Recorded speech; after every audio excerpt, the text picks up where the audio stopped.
Hello and welcome to Model Train Fun. This is the third video in the 6-part series about signals. And actually this video is a direct continuation of the previous video. So if something seems a little odd or off or you don't understand, you might want to go and check the previous video about installing signals. Today we're going to talk about stop sections. So what is a stop section? Well, the cool thing about these small signals here is that they can also control the power of the track. So the idea is if the signal is red, as this one is here, then it will cut the power to the track. So when the train comes, it will automatically stop. When the signal turns green, it will have power to the track, and then the train will actually continue.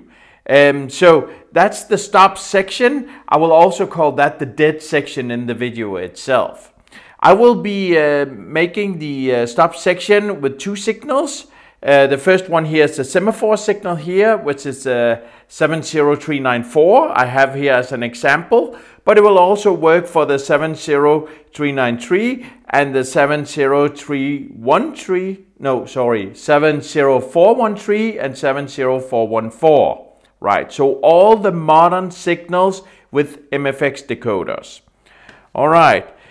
I will also show the stop section with the light signal as well. So this particular signal here is the 76494 signal, which has three aspects, where the other semaphore only has red and green. This one has red, green, and yellow for stop, proceed, and proceed slowly. I will also show how to do it with this one. This is also the latest generation with the MFX decoders. So this is the 76491 to 97 signals I will show it for.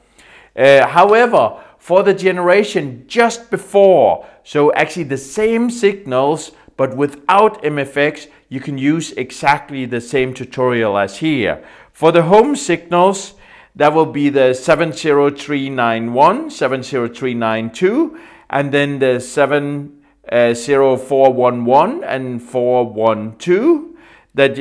And it will actually be exactly the same because those signals are exactly like these. They have the same type of plugs and everything. So everything will be the same. For the light signals, you can also use this tutorial for the signals without MFX decoders. So that's the 76391 till 397 series. However, there is a little trick there, and that is they actually did move around the plugs here on the decoder. Please just do check the manual to verify what the differences are. So, as always, when you're doing this type of installation and fiddling with electronics on the track, remember to do it with power off and do consult the manual to make sure that you do everything correctly. Enjoy the video. So we have the signal connected to the track, and we saw that it could do both stop and proceed. So in essence, we basically have a working signal now. However, the signals can do more than that. They can actually make sure that the trains don't drive past the signal as well. So that's a built-in functionality of the signal. The idea, or I should say the way it does that, is basically by cutting track power. So in order to do that, we need to make sure to connect additional wires to the signal. Again, we go back to the manual. So we have the manual here, and it basically says we have the signal here. We need to make sure it gets track power. Then we can isolate a piece of track, illustrated here by 3 different tracks. And the idea is that when the signal turns red, then this piece of track will become dead. So whenever the locomotive comes here, suddenly there's no power and it will automatically stop. There's a couple of things you need to think about here. I think the most important is if the train comes at speed, I don't know if you tried that, if a train comes at speed and you just hit stop, it will actually continue rolling. So there needs to be a certain distance here. So here it's illustrated by 3 pieces. You need to think about how much it is. Look at your trains, look at your layouts, try it out, right? So we want this piece to be dead. In order to make it dead, we insert these little thingies. They're insulators in each end, okay? And then the idea is that down here we have the signal. It can pull the track power from outside the dead zone through the red wire into the signal, and then connect it we connect that to the dead zone. So the idea is when the signal turns green, it will give power to the dead section again. And of course, all of this you need to make sure that there is power in the end you do it, and you need to think about which direction the signal is. So we have our signal here. I'm going to pretend there's coming a train from the left going to the right. So I want my signal basically to this side. And then we see I've hooked up the signal to this track here. So this is the track that actually powers. This track is the track that powers the signal. Since that's the one that powers the signal, that's not the one I should use as the dead, right? So that should be the next one, the next track. So the next track I can use as a dead. If it was this one you intended, then unhook the signal from here and move it to the previous track. The other thing I have to think about is this is a small test track. So here in the left-hand side, it actually ends abruptly, the track. And I got the mobile station connected over there.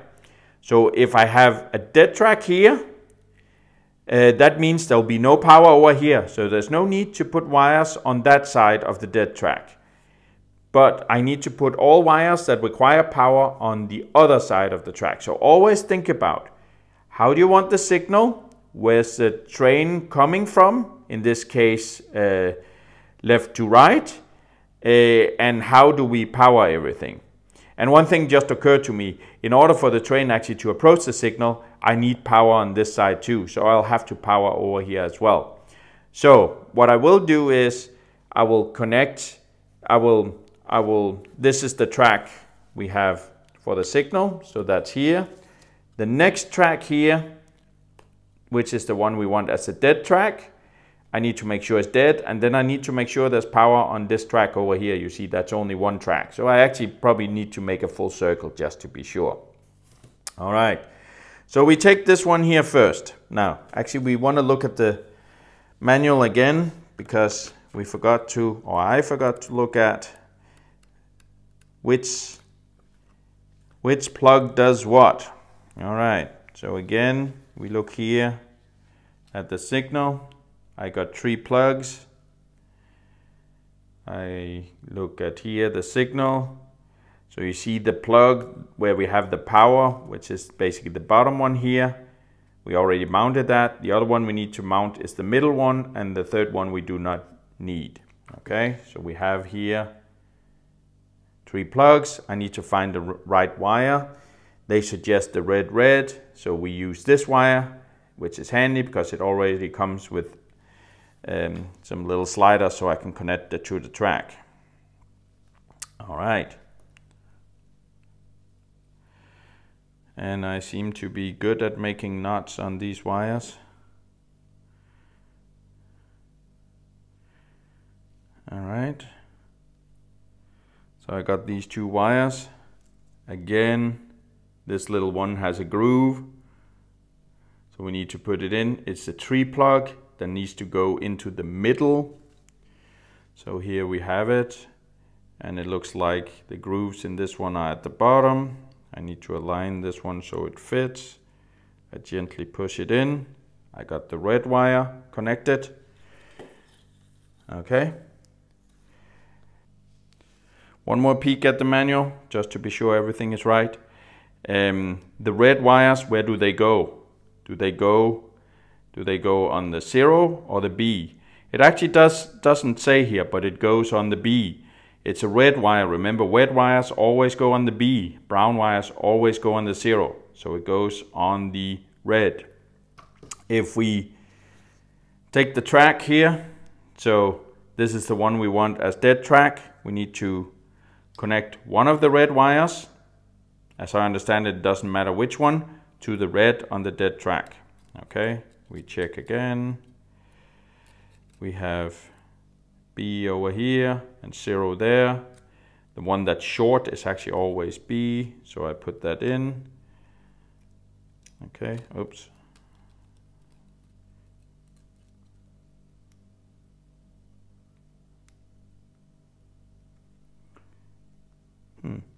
Yeah, that is. Sometimes you have to wriggle it a little. Now it's there. Now the next thing we need to do is to insulate such that this is insulated from the next track. Now it can be hard to see, but I will try and explain it if nothing else. So if we have the track here, the two rails are actually 0 and the center is B. Okay. If you look here, this one actually connects through a little one here on the center, which is the black line. So that's B. If you look at it, it goes over here and then it goes up. And when you can see it goes up, it's to the leftmost. Okay? Vice versa. The 0 goes here, it connects to the two rails through here and goes on the outer one here on it. And here we have some of the rules we need to remember about the tracks. B is red and it's a short one we need to attach it to. Brown is 0 and it's the one that's a little longer from the edge we need to attach it to. And here comes the other thing. When we turn it around like this, the one closest to the center is the center, which is B. The one furthest away or directly under the rail here is actually 0. Now we need to grab our insulators. That's these little ones. They're funky looking. You basically just twist it off. We only need this little piece here. Now we have it here. The idea is that this end here, the pointy end, make sure that it connects properly to the other track and keeps it away. And the other end here, there's a little hole. And we basically want to put the connectors in there. The other thing is, if you look at it from this angle, you see there's a little tap. The tap needs to go towards the table. Okay, lots of things to remember. Let's see if I can do it on camera here. So you see we have it. There we have the bottom one, which is the one we needed to connect to. If you look at it, it's actually slightly wider than the plastic thingy here. So basically what we need to do is you basically push it a little from the side like this, and when you push it in, you can see that it squeezes lightly, and see now it caught. So again, let me show one more time. You basically just take it and squeeze it in a little from the side. Make sure, oh, I did that off camera.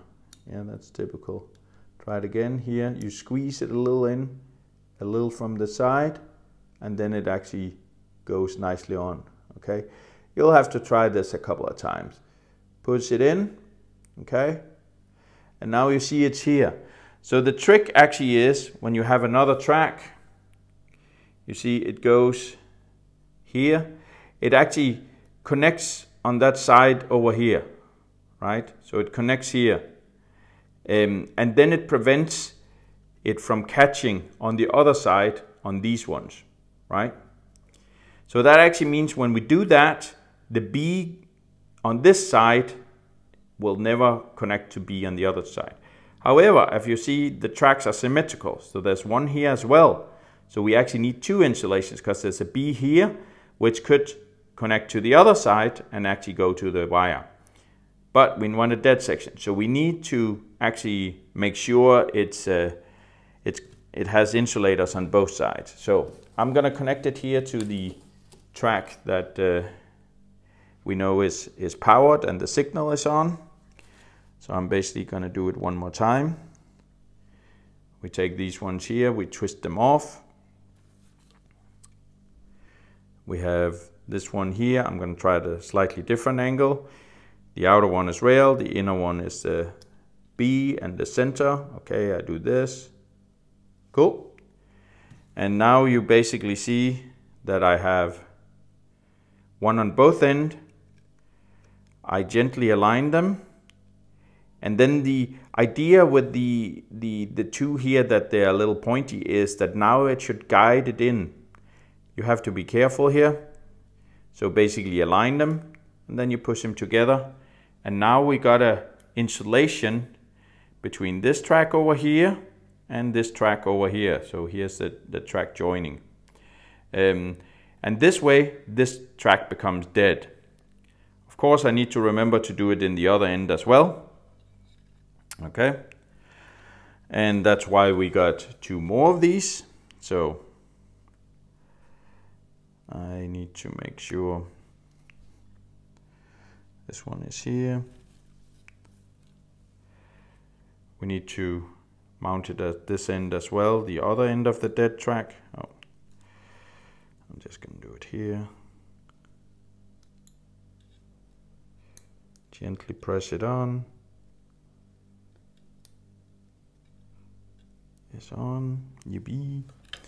Then we twist off the other one. We end up with this little piece we don't need. We have the other one here. We gently squeeze it on, a little at an angle. Okay, it goes on. Cool. And we connect the track here.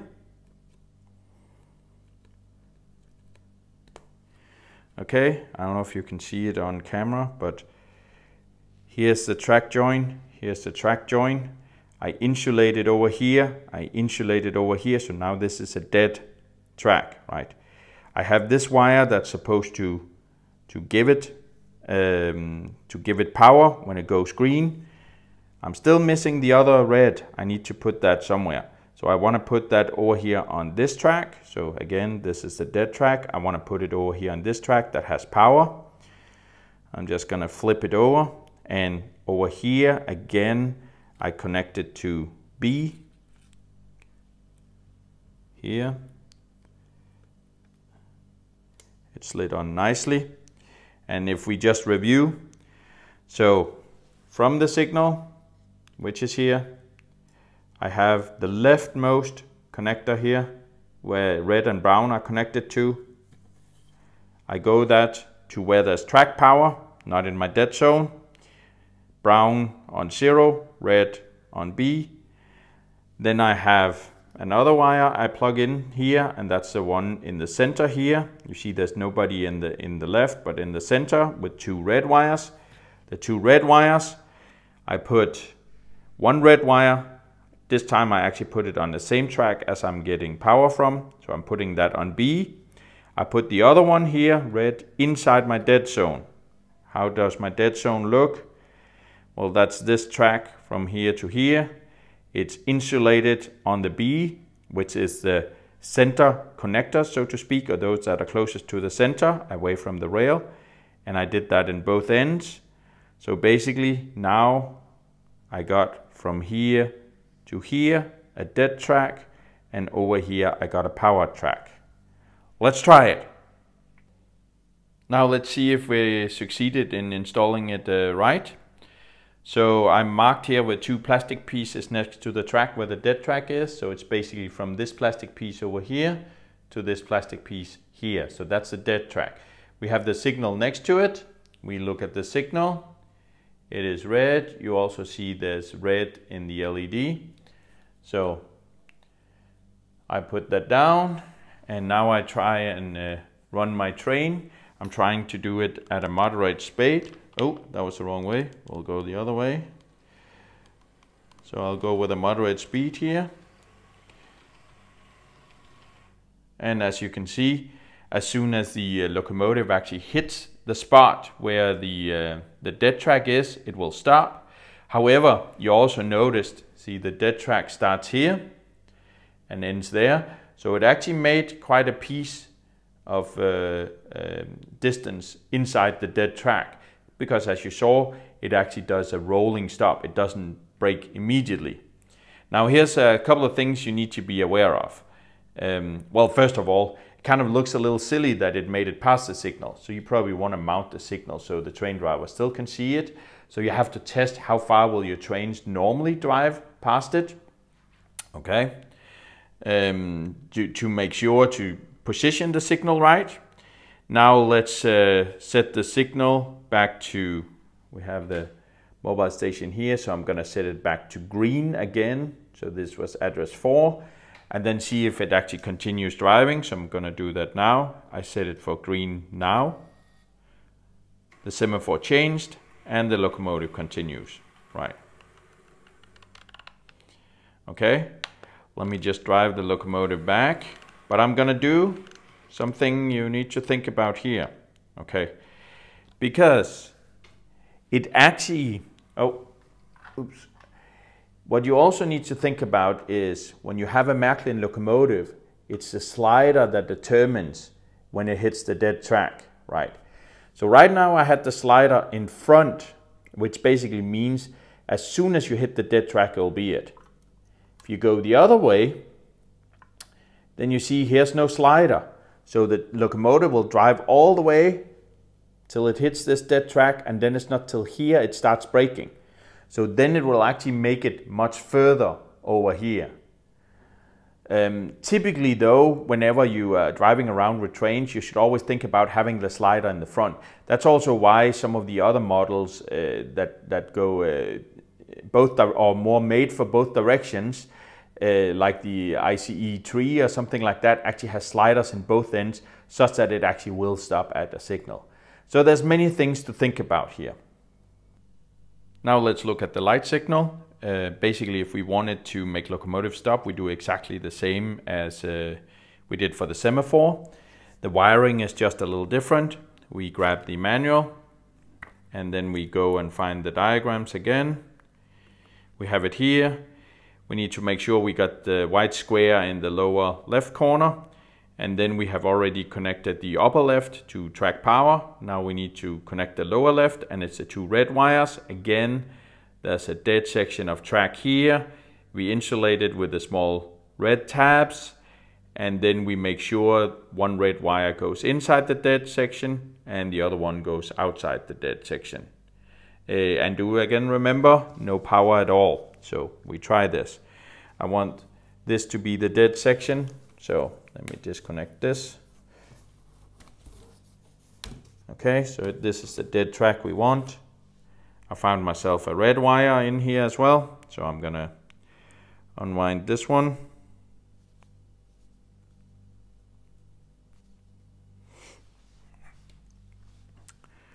Again, we have a groove and we need to fit it in. I make sure the white is in lower left hand corner, right? Lower left hand corner. We got the track power up there, and now we need to plug into that little thingy.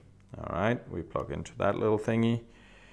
And do remember, funny enough or good enough, we can't even accidentally change these. This one has 2 plugs and this one has 3. So we plug this one in here. Let me just see how it's flipped. It's flipped like this. So we do that. We gently push it in. Gently push it in so it's connected. Again, don't touch any of the electronics, only the plastic on the sides. Now we got 2 red wires I can pull out.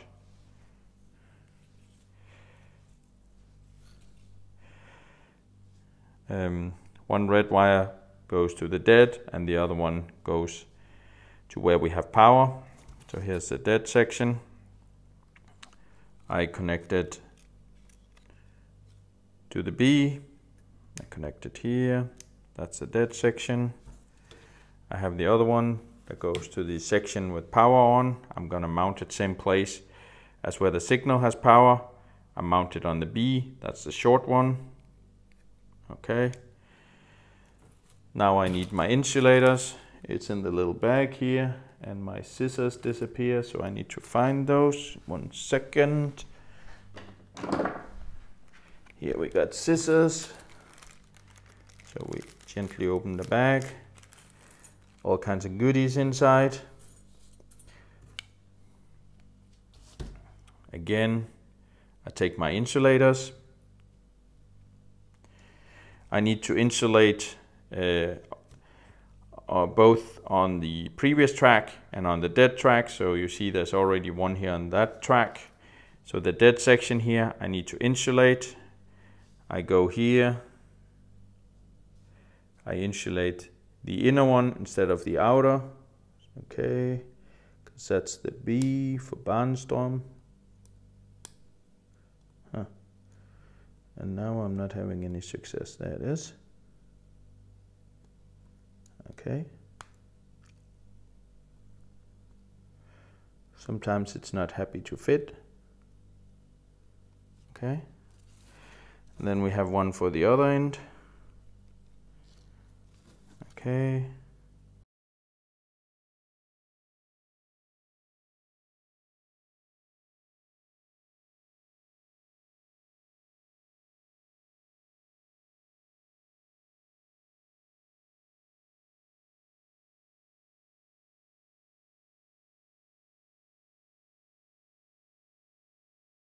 Okay, we got everything connected, so let me turn the power on the mobile station again. We wait for the mobile station to come on.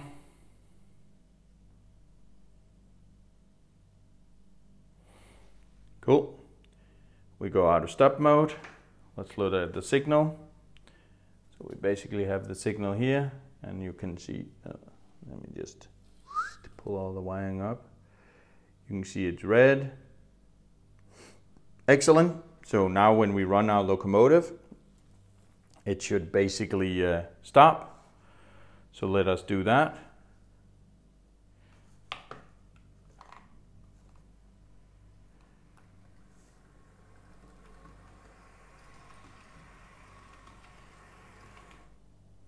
And you see this time it got a lot further.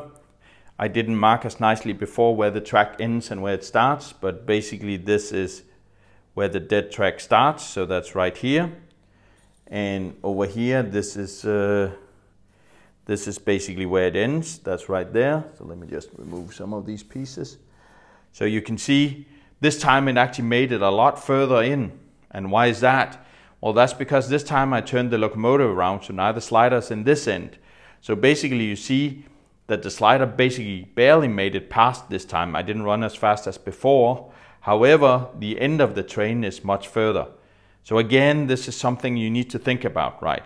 So you need to think about how do you position the signal?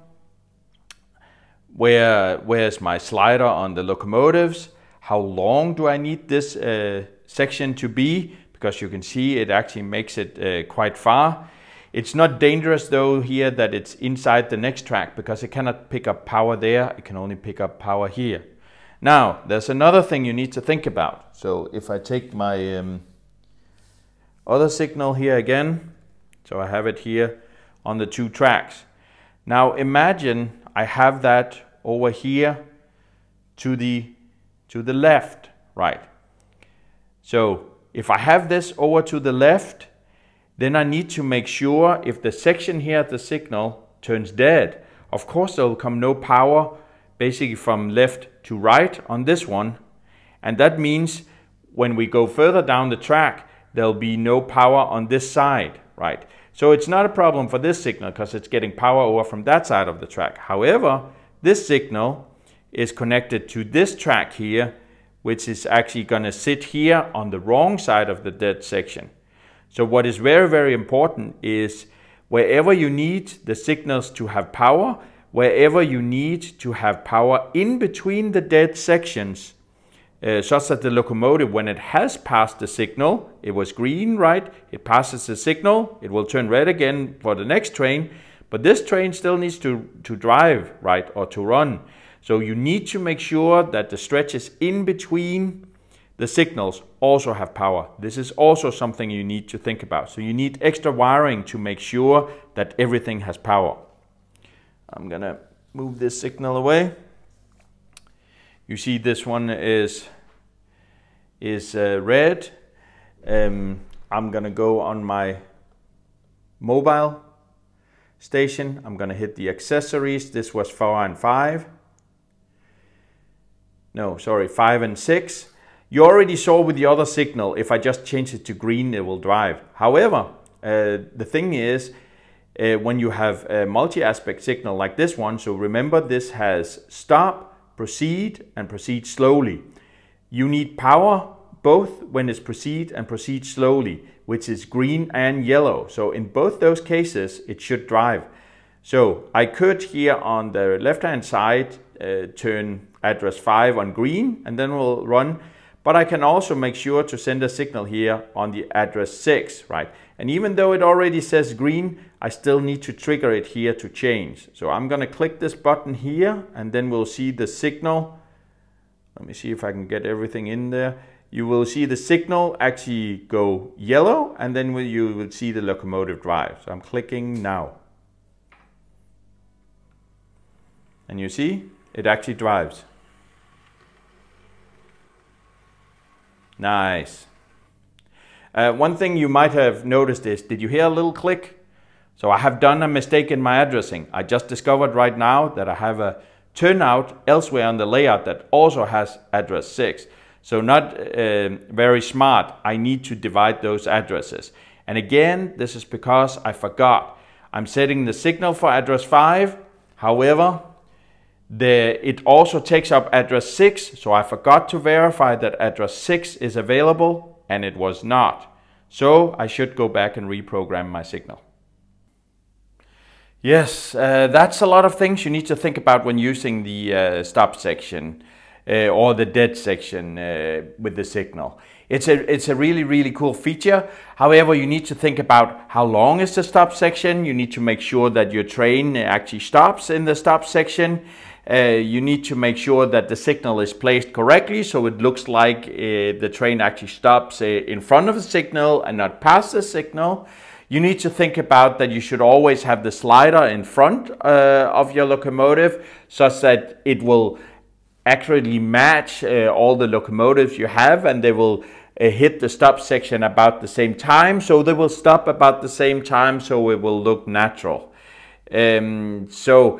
There's a lot of things you need to think about when you're using the stop section.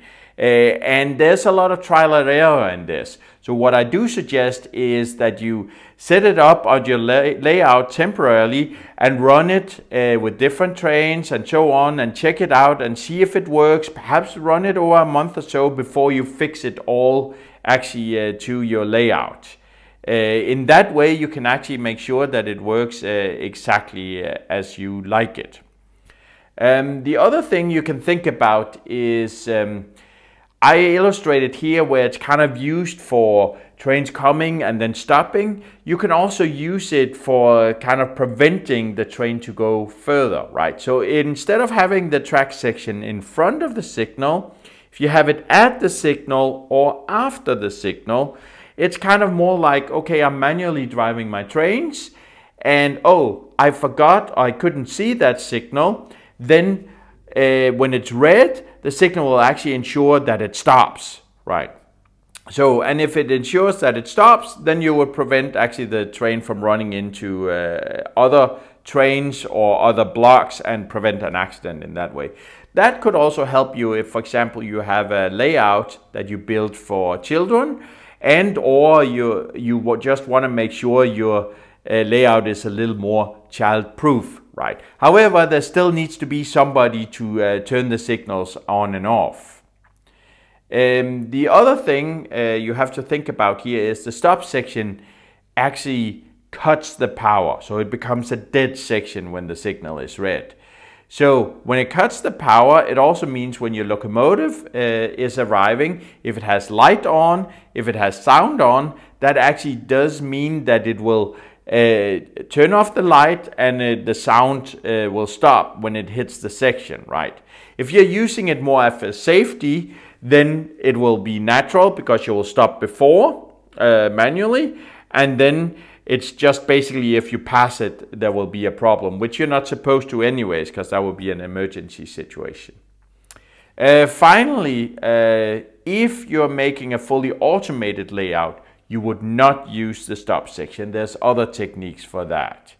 And as an alternative to the stop section, or I should say in combination with the stop section, you can also buy a braking module that can nicely brake the train automatically in front of the stop section. If you like this video, hit the like button and please do subscribe to this channel. Enjoy!